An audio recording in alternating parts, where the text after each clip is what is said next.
I know what you're thinking. Why would I want to bake a potato 2 times? It's taking me twice as long. I'm already baking a potato. Let me tell you something. It's totally worth it. 5 times at least the enjoyment. And it doesn't take but 10 extra minutes. Let's get into this thing, alright? It's a bacon cheddar twice baked potato.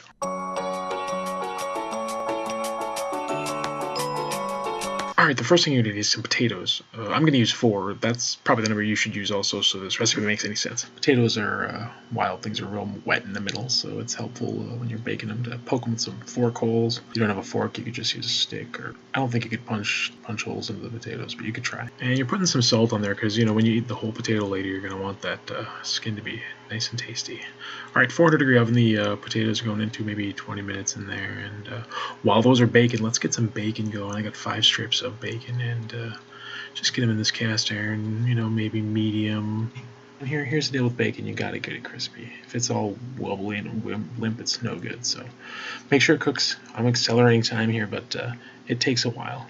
When you're done cooking it there, you're going to put it onto some paper towels. You can't see them, they're off screen there, but you're going to let that soak up some of that moisture. As you can see here, there's not all that wet grease, so it's easier to chop.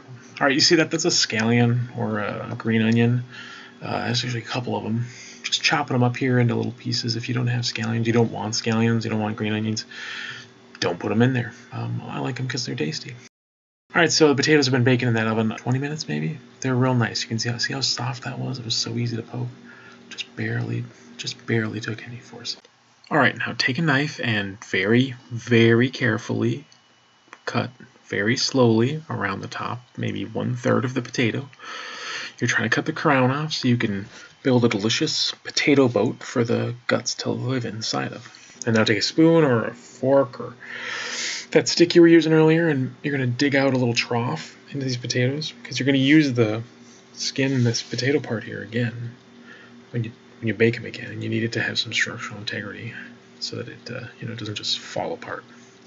Alright, so grab the rest of the bits that you've got here. I'm going to do the tops and the bottoms because you're going to find you have a lot more potato bits left once you start adding ingredients. Alright, so this is all the potato part. Now we're going to add to that a whole stick of butter. There's 4 potatoes here, plus, maybe you'll only eat half of a potato, or maybe you'll eat 2 of them, it doesn't matter. But I'm going to put all that bacon and all that scallion in. To that, I'm going to add a 1/2 cup of top-the-tator. If you're from the Midwest, you know what that is, and if you're not, then just use sour cream, I guess. To that, I'm going to add a 1/2 cup of cheddar cheese here, and I'm just going to start smacking it with a stick and kind of getting it all mixed together. Don't forget some salt and pepper. You got to make sure you taste it. Put it in your mouth. Give it a try. Make sure you like it. And I like to leave it sort of what you would call a rustic consistency here, as you can see. You can mash that until it's just like mashed potatoes if you want, but it's really up to you. Like I said, I like it a little more rustic because I think it's a potato still. It still has that potato feel to it then. And as you can see here, you got way more stuff than you need for the 4 that you cut, so you can use the tops too. And here's a pro tip: get your fork, your stick, and just push some little lines into the potatoes. Look how delicious they look, and they're not even done yet. So you're gonna take these, put them on a sheet, and put that sheet into the oven. I put a little piece of parchment on there. You don't have to worry about that. You can just use the potato just like you had it earlier with nothing on there.